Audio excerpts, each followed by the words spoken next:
요한계시록 13장 18절에 666이 나옵니다. 666이 뭘까요?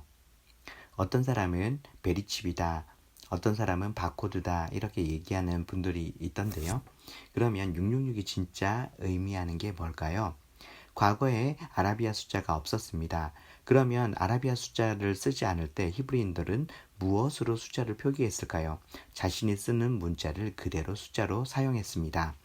히브리어 알파벳 처음 10글자, 10자를 1부터 10까지, 그리고 그 다음 8자를 20부터 90까지, 그리고 그 다음 4자를 100부터 400으로 나타내었던 것이죠. 그러니 어떤 단어를 들으면 그 단어에 해당하는 숫자 값이 자동적으로 연산될 수 있었습니다. 어떤 유명한 사람이 있어요. 유명하기 때문에 그 사람의 이름이 사람들 사이에 자주 회자됩니다. 그러면 그 사람의 이름의 숫자 값도 자연스럽게 외워지겠죠. 유대인들에게 유명한 사람, 다윗 같은 사람의 숫자 값은 그냥 외워집니다. 다윗은 히브리어 알파벳으로 달레트, 와우, 달레트입니다. 달레트는 네 번째 글자, 와우는 여섯 번째 글자, 달레트는 네 번째 글자. 그래서 숫자 값은 464, 464를 다 더하면 14입니다. 그래서 다윗의 이름의 숫자 값은 14인 거죠. 그래서 유대인들은 숫자 14 하면 누가 딱 생각나냐 하면 다윗이 생각납니다. 마태복음 1장 17절에 아브라함부터 다윗까지 연례되어 다윗부터 바벨론으로 잡혀갈 때까지 연례되어 바벨론으로 잡혀간 후부터 그리스도까지 연례되더라. 예수님의 계보에 자꾸 14, 14, 14가 나와요. 14 하면 다윗의 숫자예요. 유대인이면 14 하면 바로 다윗이 떠오르거든요. 그러면 왜 예수님의 계보에 계속 14를 써서 다윗이 연상되게 했을까요? 유대인들은 예수님이 다윗의 자손으로 오는 것으로 알고 있습니다. 마태복음은 그 유대인들에게 쓰여진 복음서거든요. 그래서 예수님의 계보를 말하면서 14를 계속 언급하면서 예수님이 다윗의 자손인 것을 강조하고 있는 것이죠. 666도 이름의 숫자 값입니다. 요한계시록 13장 17절 짐승의 이름이나 그 이름의 수라라고 말씀하고 있죠. 자, 14 하면 다윗이 딱 생각났던 것처럼 666도 666 하면 딱 생각나는 그런 사람이 있었습니다. 그러면 666 숫자 값과 일치하는 이름을 가진 사람은 누구였을까요?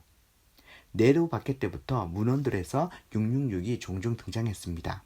그러면 네로 박해 때 그리스도인들 입에서 계속 회자되었던 사람은 누구였을까요? 네로 황제였겠죠. 네로 황제 이 나쁜 놈 하면서 계속 그리스도인들이 네로 황제를 입에 오르내렸습니다. 그러다 보니 자연스럽게 네로 황제의 이름의 숫자 값도 머리에 남게 되었을 거예요. 자, 네로 황제, 네론 카이사르. 히브리어는 자음으로만 표시합니다. 그래서 네론 카이사르 할 때 니은 히브리어 알파벳으로 눈에 해당하고요. 숫자 값은 50입니다. 그 다음에 이 발음 나는 건 없고요. 그 다음에 얼 발음 나는 게 레쉬, 히브리어 알파벳으로 레쉬입니다. 숫자 값은 200이고요. 그 다음에 오 발음 나는 게 와우가 있는데요. 숫자 값은 6입니다. 그 다음에 n에 해당하는 발음이 나는 게 눈인데요. 요게 숫자 값이 50이죠. 그 다음에 카이사를 할 때 C 발음 나는 게 코프입니다. 숫자 값은 100이고요. 그 다음에 또 모음이 사메크 S 발음 나는 거죠. 자, 요게 숫자 값이 60이고요. 그 다음에 레쉬 숫자 값은 200입니다. 그래서 50, 200, 6, 50, 100, 60, 200 다 더하면 666이 되는 거죠. 자, 네로 카이사르 네로 황제를 히브리어로 써서 그 숫자 값을 다 더하면 정확히 666입니다. 그러니까 네로 박해 때 그리스도인들은 네로에 대해서 말할 때 암호처럼 666이라고 했던 것이죠. 그런데 요한계시록을 쓸 당시 AD 90년대의 로마의 황제는 네로가 아닙니다. 도미티안이 황제였는데 왜 네로 황제를 의미하는 666을 써놓은 것일까요? 요한계시록이 쓰이던 시대, 도미티안의 시대에 통용되던 동전이 있었는데 그 동전에 도미티안의 직명이 동전에 쓰여 있었거든요. 그 도미티안의 직명의 숫자 값이 정확히 666이었습니다. 동전에 있는 도미티안의 직명의 숫자 값이 666으로 네로의 이름의 숫자 값과 일치했죠. 그리고 하는 짓도 네로와 도미티안이 굉장히 비슷했습니다. 네로는 처음으로 기독교인을 극심하게 박해했던 로마의 황제였거든요. 그리고 도미티안은 네로 다음으로 그리스도인을 극심하게 박해했던 로마 황제입니다. 1세기 기독교를 가장 심하게 박해했던 로마 황제 두 명이 있는데 바로 네로와 도미티안이죠. 그런데 공교롭게 이름의 숫자 값이 동일하게 666으로 일치하는 겁니다. 숫자 값만 일치하는 게 아니라 하는 짓도 네로와 도미티안이 굉장히 비슷했습니다. 그래서 기독교인들 뿐만 아니라 로마인들 사이에서도 도미티안은 환생한 네로다라고 했다고 해요. 저 도미티안은 짐승이야, 환생한 네로야 라고 했다는 것입니다. 그래서 666은 당시 기독교인을 박해했던 로마의 황제 도미티안을 가리켰던 것이죠. 그런데 요한계시록 4번에는 666이라는 숫자 대신에 616이라고 기록한 것도 굉장히 많이 있습니다. 이건 왜 그럴까요? 지역에 따라서 네로의 이름을 표기하는 게 조금씩 달랐습니다. 그리스어, 헬라어로는 네로를 네론이라고 불렀습니다. 그런데 라틴어, 로마어, 라틴어를 사용하는 지역에서는 네로라고 불렀죠. 그러면 n에 해당하는 히브리어 눈이 빠집니다. 히브리어 눈의 숫자 값은 50이거든요. 그래서 666에서 50을 빼면 616이 되는 것입니다. 당시 성경을 필사하는 사람이 666은 당연히 네로 황제지 라고 하면서 라틴어를 사용하는 지역에서는 616으로 표기했던 것이죠. 그래서 헬라어를 사용하는 지역에서는 666, 라틴어를 사용하는 지역에서는 616 이렇게 표기하게 된 것입니다. 그러니 요한계시록의 666은 뭡니까? 기독교를 박해하는 로마 황제, 요한계시록에서는 도미티안을 말하는 것입니다. 자, 도미티안은 자신을 부를 때 나의 주, 나의 하나님 도미티안이시여 라고 부르라고 명령했습니다. 자신을 신으로 숭배하라고 했어요. 이런 도미티안의 명령에 대해서 기독교인들은 어떻게 반응했을까요? 우리는 도미티안을 신으로 숭배하지 않겠습니다. 우리는 도미티안을 부를 때 나의 주, 나의 하나님 도미티안이시여 라고 부르지 않겠습니다. 목에 칼이 들어오더라도 그 명령을 따를 수 없습니다. 이렇게 한 거예요. 그러면 도미티안은 자신을 신으로 숭배하라는 이 명령을 거부하는 자들을 어떻게 했을까요? 첫 번째, 재산을 몰수했고요. 두 번째, 로마에서 추방을 시켰습니다. 이 당시 로마 밖은 사막이나 바바리안 같은 야만인이 사는 지역이었거든요. 그랬기 때문에 추방은 사실 죽음을 의미했습니다. 세 번째는 맹수와 싸움을 시켰다고 나오죠. 자, 재산을 몰수하거나 로마에서 추방을 시키거나 사형을 시켰던 것입니다. 사실상 도미티안 박해는 로마에서 전무후무한 박해였습니다. 이것과 견줄 박해가 없을 정도로 극심한 박해였다고 전해지고 있습니다. 그 극심한 박해 속에서 끝까지 믿음을 지키지 못하고 배교하는 그런 사람들도 있었죠. 요한계시록 13장 16절에서 18절에 짐승을 숭배하는 사람의 오른손이나 이마에 666을 받았다고 나옵니다. 자, 그런데 14장으로 가면 짐승을 숭배하는 사람과 반대의 사람들이 나오는데 이들은 시온산에 서 있는 14만 4천 명입니다. 시온산에 서 있다는 것은 구원을 받은 사람들이라는 거예요. 그런데 이 사람들의 이마에 이름들이 있대요. 14장 1절에 또 내가 보니 보라 어린 양이 시온산에 섰고 그와 함께 14만 4천이 서 있는데 그들의 이마에는 어린 양의 이름과 그 아버지의 이름을 쓴 것이 있더라. 이마에 누구의 이름이 있다고요? 어린 양 예수 그리스도의 이름과 아버지의 하나님의 이름이 있대요.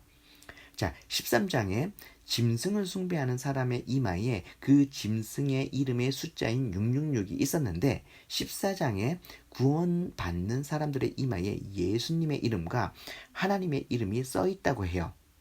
여러분, 예수님 믿으시죠? 여러분 이마에 혹시 예수님, 하나님이라고 써 있나요? 없죠. 그러니까 이마에 이름이 있다는 것은 실제로 이마에 이름이 있다는 것이 아니라 상징이에요. 나는 이 사람의 소유다. 나는 이 사람을 숭배한다. 라는 그런 의미예요. 이마에 예수님이 있다는 것은 나는 예수님을 믿고 예수님을 예배한다. 예수님의 소유다. 그런 의미인 거예요. 그러면 이마에 666이 있다는 건 666이 도미티안 황제의 이름을 상징하는 그런 숫자잖아요. 이마에 666이 있다는 것은 나는 도미티안 황제를 숭배한다 이런 의미가 되는 거겠죠. 그러면 666을 이마에 받지 말라는 말은 무슨 말이겠습니까? 도미티안 황제를 신으로 숭배하지 말라는 말이 되는 거죠. 자, 다시 14만 4천 명을 한번 볼게요. 14만 4천 명, 이 숫자는 또 어떤 의미일까요? 문자적으로 딱 14만 4천 명을 의미하는 것일까요? 신천지는 14만 4천 명을 문자적으로 해석합니다. 그래서 딱 14만 4천 명만 구원받는다고 그렇게 얘기하죠. 자, 하지만 요한계시록은 모든 것을 상징으로 표현합니다. 14만 4천도 상징이겠죠. 14만 4천 명, 이 사람은 시온산에 서 있고 이마에 예수님의 이름, 하나님의 이름이 있어요. 예수님만 믿고 예수님께만 예배한 사람들이에요. 자, 그리고 그 숫자가 14만 4천인데 14만 4천은 12 곱하기 15 곱하기 1000 이렇게 되어 있거든요. 자, 그러면 12는 뭘 의미하는 숫자일까요? 이스라엘이 12지파죠. 신약으로 오면 예수님의 제자가 12제자입니다. 그러니까 12는 하나님의 백성을 의미하는 숫자입니다. 14만 4천은 12 곱하기 12 곱하기 1000 이렇게 되어 있는데 12는 하나님 백성을 의미하고요. 곱하기는 충만을 의미합니다. 1000도 충만을 나타내는 숫자이거든요. 그러니까 12 곱하기 12 곱하기 1000 14만 4천은 셀 수 없는 정말 많은 충만한 하나님의 백성을 의미하는 것입니다. 이 수많은 하나님의 백성은 모두 공통된 특징이 있는데 어떤 공통된 특징이 있냐면 이마에 예수님과 하나님의 이름이 있어요. 이들은 오직 예수님과 하나님만을 믿고 그분께만 경배한다는 특징을 가지고 있는 거예요. 또 어떤 특징이 있어요? 14장 4절에 이 사람들은 여자와 더불어 더럽히지 아니하고 순결한 자라라고 말씀하고 있습니다. 이 여자는 누굴까요? 17장 1절에서 2절에 보면 땅의 사람들을 음행으로 취하게 하는 음녀, 아주 음란한 여자가 나옵니다. 그 음란한 여자는 17장 9절에 보면 7개의 산을 깔고 앉아 있는 것으로 묘사되어 있어요. 로마의 건국신화나 시오노 나나미의 로마인 이야기의 로마의 탄생과 기원편을 보면 로마가 7개의 언덕에서 시작되는 것을 보게 됩니다. 자, 그러니까 이 7개의 언덕, 7개의 산을 깔고 앉아 있는 이 음란한 여자는 누구를 의미할까요? 로마 제국을 의미하는 거겠죠. 자, 그러면 이 여자와 더불어 자신을 더럽히지 않는다라는 말은 무슨 의미겠어요? 로마 황제를 신으로 숭배하지 않고 믿음을 지킨다는 그런 의미입니다. 그래서 14만 4천 명의 첫 번째 특징은 타협하지 않는 믿음을 가진 자라고 하는 거죠. 로마 황제 숭배를 거부하면 재산을 몰수해요.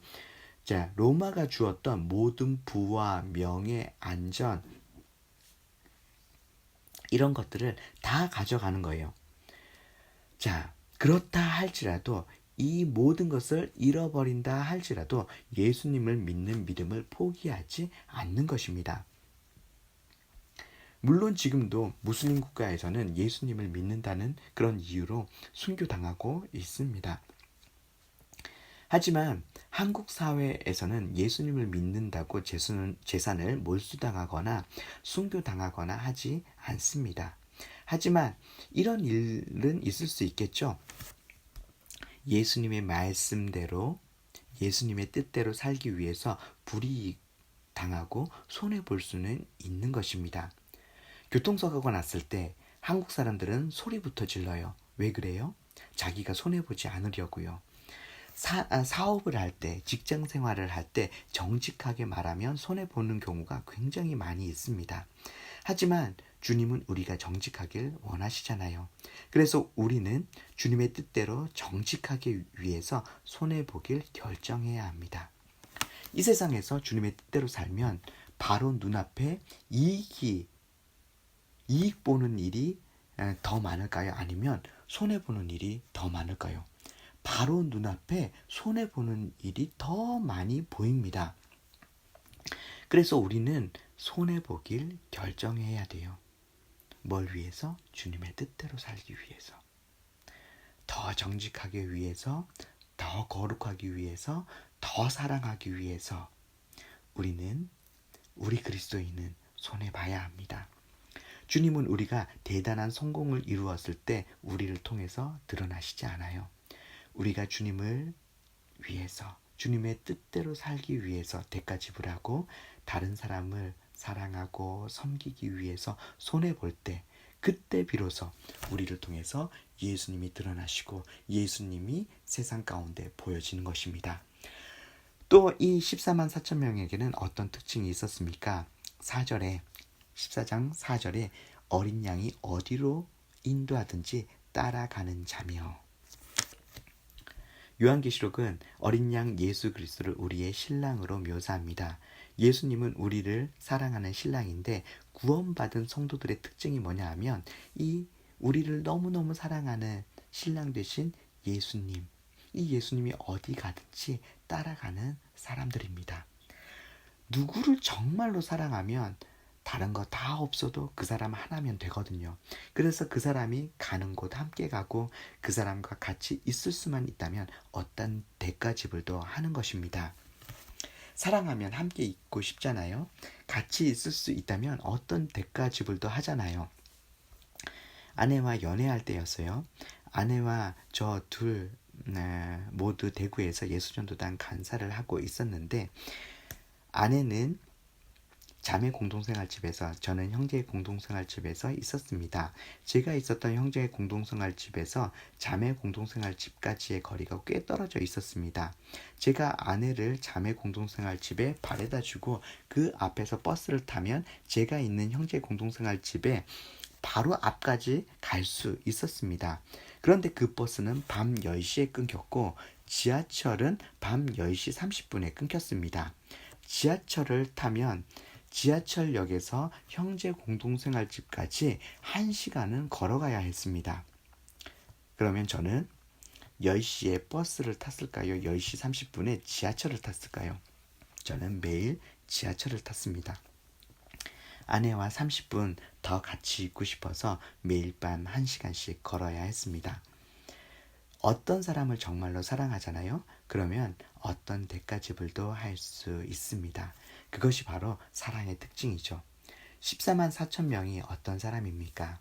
어린 양 예수 그리스도가 어디로 가든지 따라가는 자들입니다. 예수님을 한없이 사랑해서 그분과 같이 있고 싶어서 그분이 어디로 가든지, 그곳이 초막이든 궁궐이든 그분과 함께 가는 사람입니다. 돈이 없어도 됩니다. 좋은 집에 살지 않아도 괜찮습니다. 좋은 차 타지 않아도 됩니다. 주님 한 분이면 충분합니다. 주님이 나와 함께 해주신다면 그것 하나로 만족합니다.